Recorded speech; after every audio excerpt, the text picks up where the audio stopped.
couple years ago, Amber, myself, and the kids were just walking on a beach in Florida. It was a great time. It was after dinner, and it was calm. It was peaceful. It was a good memory moment of us and the kids. But then all of a sudden, Amber goes, "Guys, it's almost getting dark. We have to get back to the stairs so we can get off the beach." And the kids and I look at each other. "What do you mean it's almost getting dark? We have to get off the beach." And she said, "Guys, it's getting dark and the crabs are about to come out. We have to get off the beach."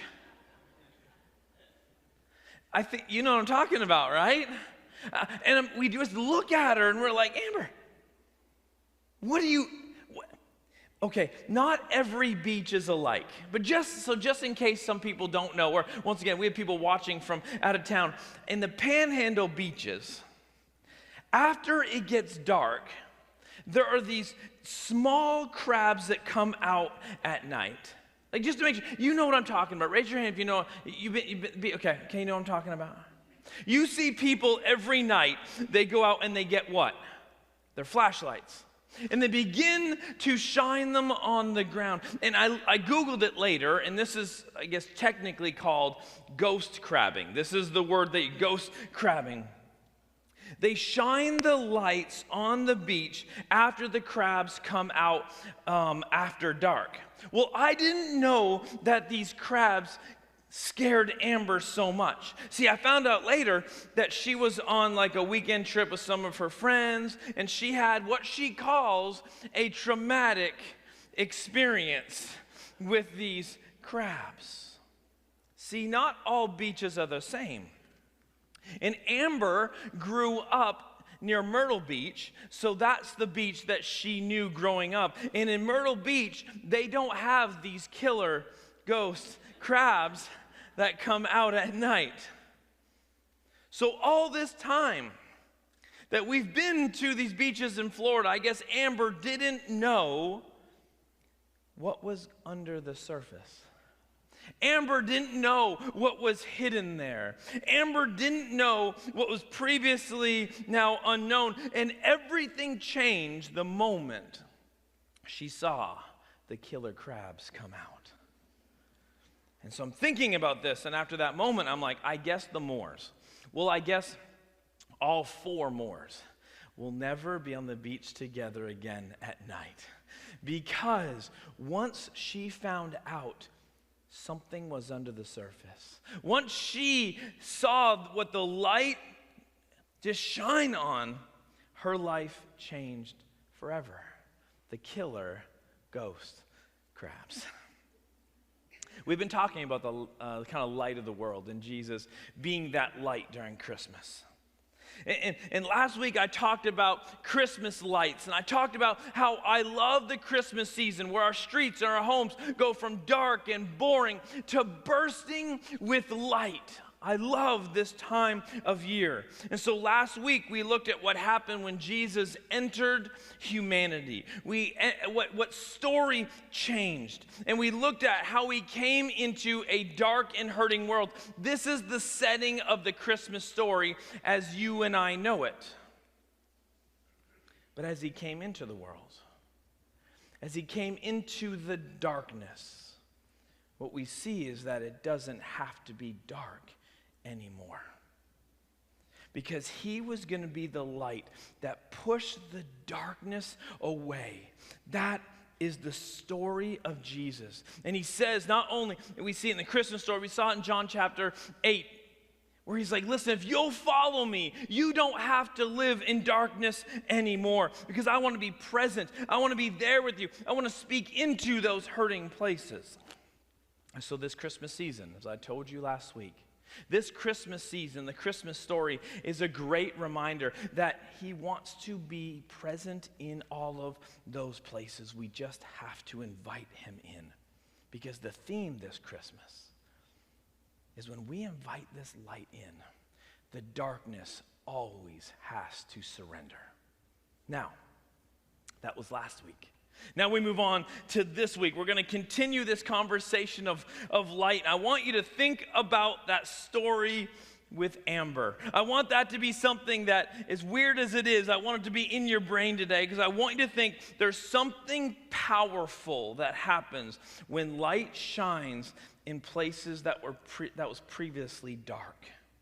What happens when light shines in places that were previously under the surface, that were previously covered up, that were previously maybe unknown to us, maybe places that we didn't want to invite Jesus in. And so where we're going today is we're going to go back to the Christmas story, and we're going to go back to what we breezed over last week. We're going to go Luke chapter 2, okay? So we're going to kind of go what we maybe think is the beginning of the Christmas story. Let me read it for you. In those days, Caesar Augustus issued a decree that a census should be taken to the entire Roman world. This is the first census that took place while Quirinius was governor of Syria. And everyone went to their own town to register. So Joseph also went up from the town of Nazareth in Galilee to Judea, to Bethlehem, the town of David, because he belonged to the house and the line of David. Now he went there to register with Mary, who was pledged to be married to him and was expecting a child. And while they were there, the time came for the baby to be born. And she gave birth to her firstborn, a son. She wrapped him in clothes and placed him in a manger, because there was no guest room available for them. Okay, so we know this part of the Christmas story, right? Like we know what's coming at Christmas time. But you know what I find? While I know what's coming at Christmas, while I have heard the Christmas story so much, while it's very familiar, I find still that God is able to speak specifics into my life that I need for that year. I find that even a familiar story can speak new ideas into my life and maybe challenge me in specific ways. I'm hoping this story does that for you. We know this story. You may know that King Herod, while not mentioned in this part, he is mentioned in other parts. He is the king over the Judea region. And the census that was to be taken was taken for what purpose? Do you know? It's a simple one. It was all about money. The taxes needed to be taken, or a census needed to be taken, so they could plan on how much money they were going to take from the people. So Mary and Joseph, they head to Bethlehem. Now they're heading from the northern part of Israel, and they're heading south. It's between 70 and 90 miles for a journey, depending on how they went. And so they head, and this is not an easy journey, especially because Mary is pregnant. This is not an easy journey. But there's two reasons that they had to do it. They didn't have a choice. The first one is because what King Herod wants, King Herod gets, or he just might kill you. This is the type of person he was. Secondly, by this time, Mary and Joseph knew who Jesus was, who their baby was. By this time, they'd already had conversations with God. They'd had conversations with angels. They had this already. They knew. And they would have known the prophecies that came about the Messiah. They would have known, like in Micah chapter 5. You're probably aware of this. It says, But you, Bethlehem, though you are small among the clans of Judah, out of you will come for me one who will be the ruler over Israel, whose origins are from old, from ancient times. King Herod had them come, or they would have been punished. And two, they knew what was about to take place. They had been spoken to. They needed to be there. So they take this 4 to 5 day journey. Now, upon arrival, there's one thing I'm sure they wanted. You've been on long trips before, right? Think of the longest road trip you've been on. Think of the longest flight you've been on. What is the one thing, the number one thing that you want in life in that moment? Just give me a bed. Just give me a place to lay down. Just give me a place to rest. Like this, long trips take things out of you. I think this is the scene that we've got. But the problem is, maybe you've had this before, is have you ever had a long trip and you get there and there's something wrong with the hotel when you arrived? The room isn't ready. There's something wrong with your booking. The worst thing that can happen to you is I've had this super long trip and I just want to lay down, and they're like, can you just wait? Or maybe we don't have a place for you. This is what this is like. Now, every time I read Scripture, I try to put myself in the seat of the people that are being spoken to or the writer that's writing it. And so I have to imagine in this moment, Mary, put yourself in that seat. Guys, this may be a little harder for you, but she's pregnant, right? She's pregnant. This journey, 4 to 5 days, 70 to 90 miles, you're riding an animal. Like, this is not a good experience. She is hurting. She's in pain. She just wants to rest. And I got to think, Joseph, what's he doing? Guys, maybe you've been, I just want to make things right for my wife. I just want to make things right for this person that I love. I just want to make things right, and he just wants this for her. Now, we don't know exactly how this moment went.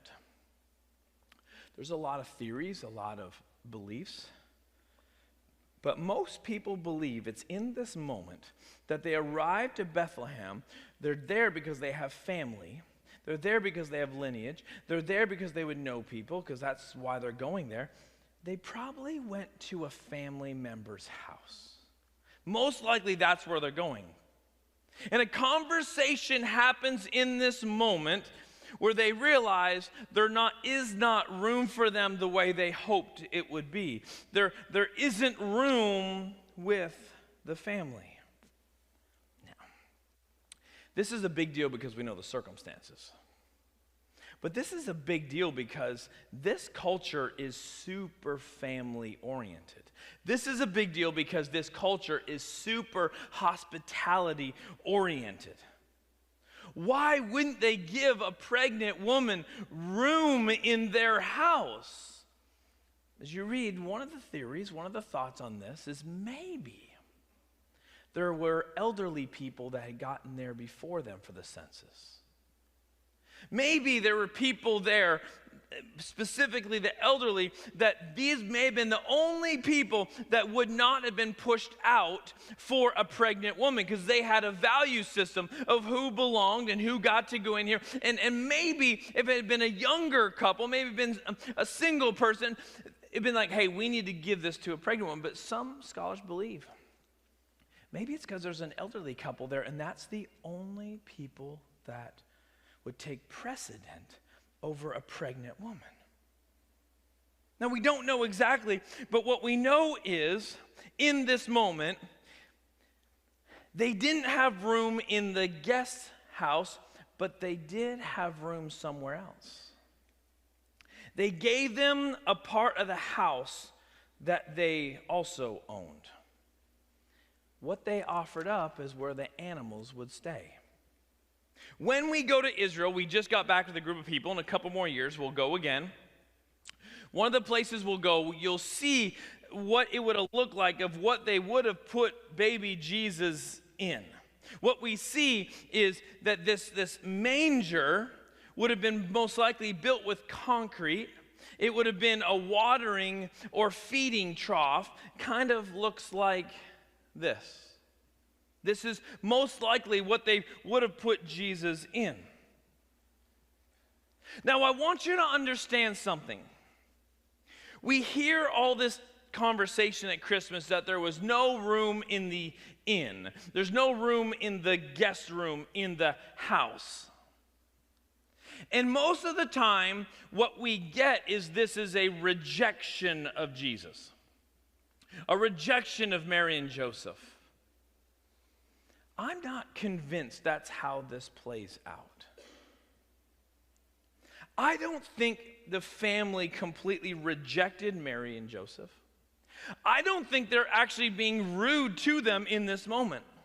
What I think happened is they gave them what they had left. They gave them what they had at their disposal. They gave them what they had available. They gave them this after they had already given away other parts of the home to other people. It wasn't a rejection maybe as much as this is all we have to give. And this is the moment where my brain goes, wait, is there something for me to think about here? This is the moment when I think of the story this way. I go, is there something applicable to my life that happens in this moment? And what you're going to have to determine is this applicable to your life? See, for so many people, well, let's not talk about people. Let's talk about me. For so many like myself, there comes a time in my life when I struggle to give complete ownership of my life back to Jesus. Maybe I could say it this way. There are times in my life when I don't give complete authority to Jesus. There are times in my life that I don't give every part of who I am. But let me be really clear. While that may be true, it is rare that I ever completely reject Jesus. It's rare that I completely reject him as a person and what he wants for my life. But there is a temptation where I just let him see parts, or could I say, there's a temptation in my life to not give total, complete access to everything. There is a temptation, while not to completely reject, there is a temptation to maybe cover up some things that I don't want him to see. Maybe I'm embarrassed of. Maybe try to keep things under the surface. I invite Jesus into my life, but do I give my life in a completeness? Do I give everything? In my life, I will rarely completely reject Jesus, but I can live a life of selective rejection. I want you to think about this. I rarely reject Jesus completely, but I can live a life where I have selective rejection. Not complete rejection, but not complete openness. Not complete rejection, but not complete access. Jesus, you have an invitation to come in, but the invitation is for this area. Jesus, you have an invitation to come in, but it's for this part. Jesus, you have an invitation to come into my life, but I'm going to walk you through the areas that I want you to have access to, and there are going to be other closed doors. I can live my life that way, not complete rejection, but also not complete access. And you know how this works. This is kind of how I feel about sporting events or concerts maybe you've been to before. There's been times in my life going to Alabama football games. I have a ticket and I walk in. And I have access to what? The seat that is on that ticket. And I walk to that seat and I have an invitation basically to the stadium. I have an invitation to the seat, but that's all I have access to. But you know, there are other times.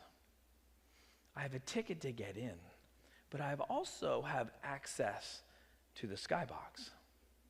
But I only have access to the skybox in the fourth quarter pass. Then there are other times I've got a ticket to get in, but I can go to the skybox I can go for the whole game. I get to experience all the food, and I get to experience the goodness of the skyboxes. You know, there are other times I've been at the field, and I get in with my ticket, but then I have a lanyard that's put on, and I feel super special. And I walk in, and I get to go to the recruiting area. I get to eat their food. I get to experience the conversations that happen in there. Then I get to walk through the tunnel. I get to go out on the field, and I get to be near the players, and I get to flex up on them a little bit and show them that I belong too. But I look and this is access. I get to look up into the stands and see the lowly, pitiful ticket. No, I don't do that. But there's other times. I've been walked into the stadium. And I can go on the field. I can go in the locker rooms. I can go in the broadcast booths. Can go in the zones. I can go anywhere I want. And the question that I'm asked is, Scott, is there anything else you want to see? There's been times I've had complete access. There's been times I could go and do whatever I wanted. What I'm trying to help us see from the Christmas story today is that we can believe in Jesus, but only give him limited access to our lives. There is a possibility that we can believe and invite Jesus into our lives, but give him limited access to our lives. And the reason is because we've given parts of our lives to other people or other things. And so Jesus can't have access to them. And so we go back to Bethlehem. And Jesus, the Messiah, is about to be born. The light of the world, we talked about last week, the light of the world is about to enter the earth. But the reception that Jesus gets is, hey, we're glad you're here on this earth. And we have a spot for you, but it needs to be over here. What if this Christmas story, this moment in Jesus' life, is supposed to show us that we invite Jesus in, that this is a theme, not just in that story, but the theme through the story of life, that you are welcome here, Jesus. But you don't get to choose which parts of the house you have access to. You don't get access to the parts of the house that maybe something or someone else has. Not complete rejection, but not complete access. Maybe not complete rejection, but maybe selective rejection. I can struggle with this. Is there any chance you have operated or are operating in your life like this right now? And let me tell you why this is so very important and why we need to grab a hold of this Christmas story. We need to evaluate how we are living every day. That this Christmas we're leaning into the Christmas lights. We're leaning into that Jesus came into the dark world and he's shining his light into places that are hurting. He's shining his presence and his love into places where he wants to meet us because he loves us. But what if Jesus coming into this world, his presence coming in, is not just to meet us in places that we're hurting, but what if Jesus coming is meant to shine in places that need to be transformed? What if it's not just about, oh, you're hurting, I want to be with you. Maybe it's I want to shine a light because there's something that you need to see. It's like Amber on the beach. It's like Amber on the beach. There are things we don't see. And light needs to be shining on these places, areas that we need to see about our lives. And not only do we need to see them, but we need to give access to Jesus because these places are hurting us deeply. What if Jesus loves us so much, he came to a dark and broken world? But it isn't to shame us. It isn't to condemn us. But it's to heal us of those places of sin and brokenness that are destroying us. maybe the greatest thing we need to have Jesus shine a light in whatever areas that we're blind to, that are covered up, that we're trying to hide.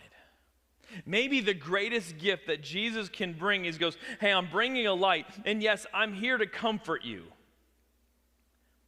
But I'm also here to expose some places that are hurting. And you may not even know it. Or you don't think I know it, but I see these places. We use words at Christmas time like Emmanuel, peace, and hope. We use these words at Christmas time, and I'm wondering if this word Emmanuel, which is God being with us, I'm wondering if the purpose of Jesus shining, being the light of the world, is because there are places in our life where peace has been stolen. Maybe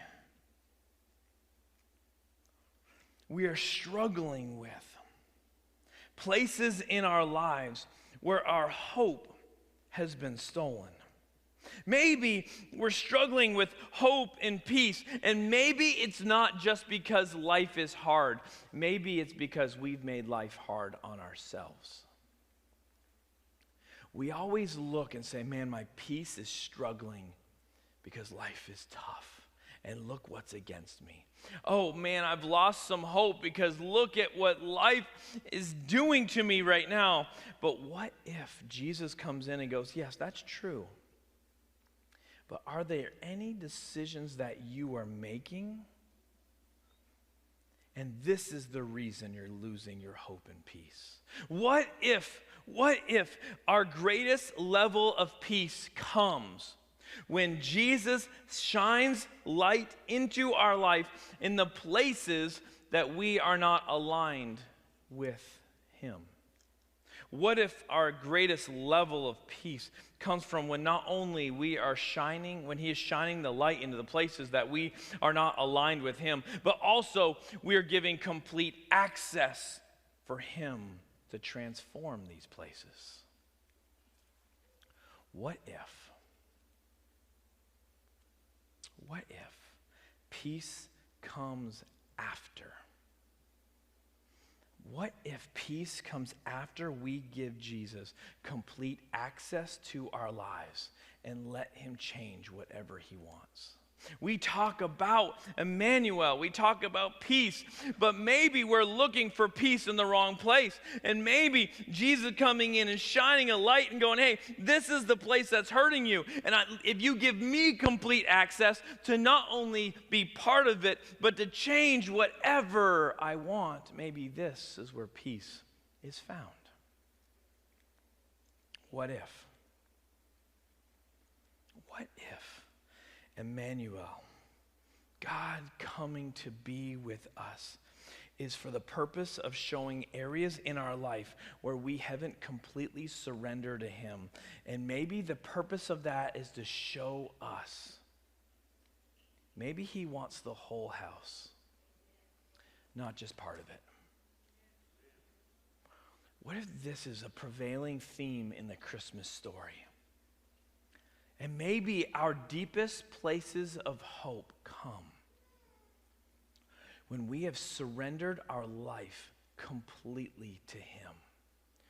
We want peace. We want hope. But maybe we're missing a piece of the story.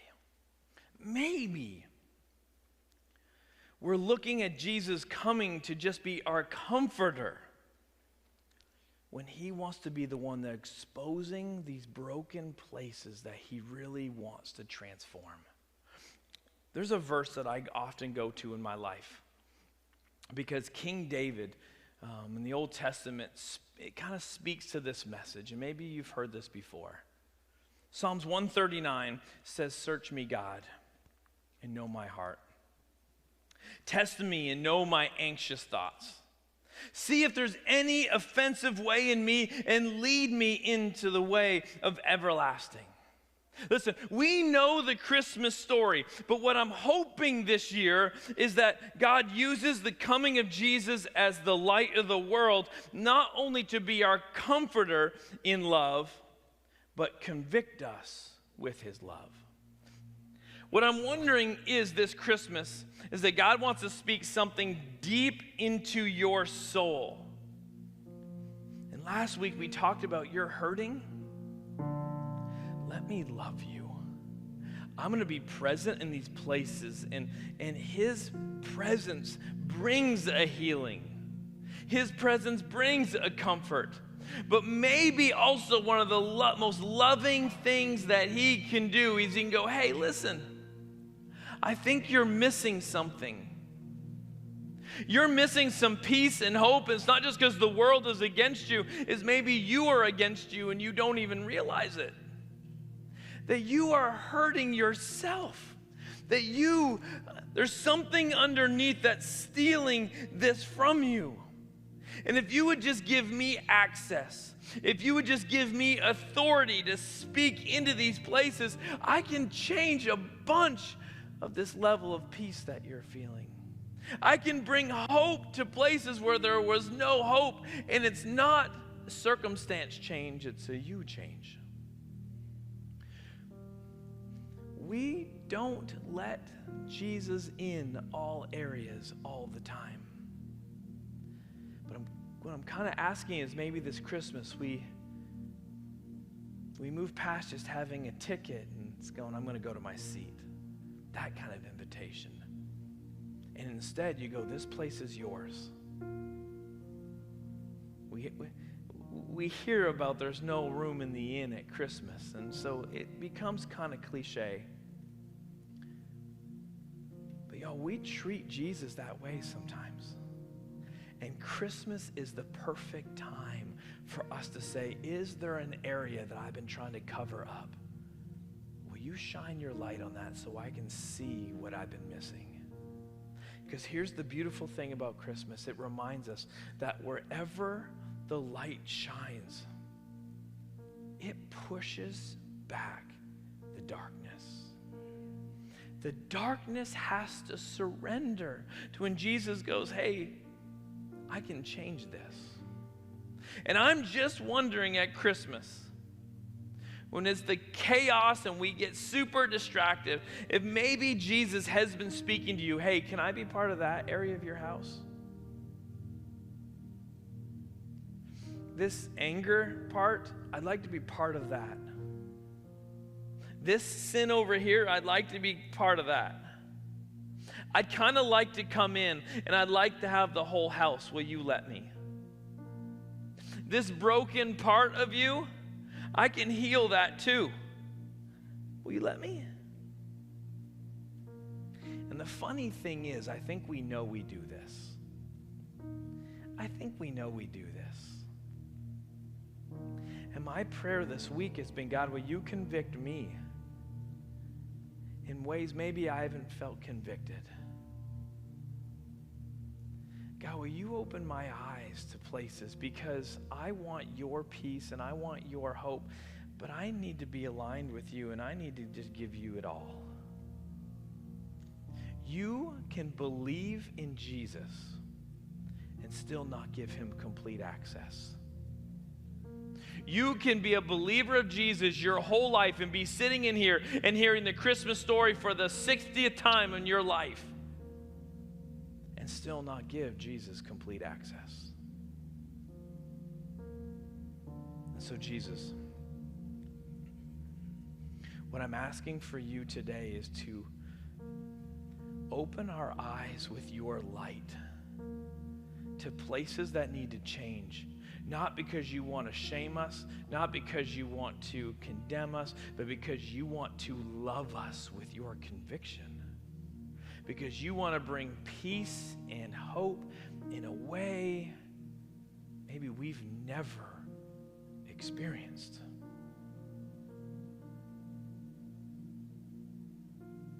That Jesus, maybe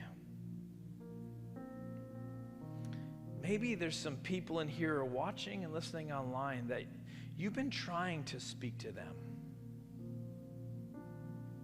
You've been trying to show them an area of their life where it is broken, it is sinful, but we've been just trying to say, hey, let's go to this other room. Let's go to this other place.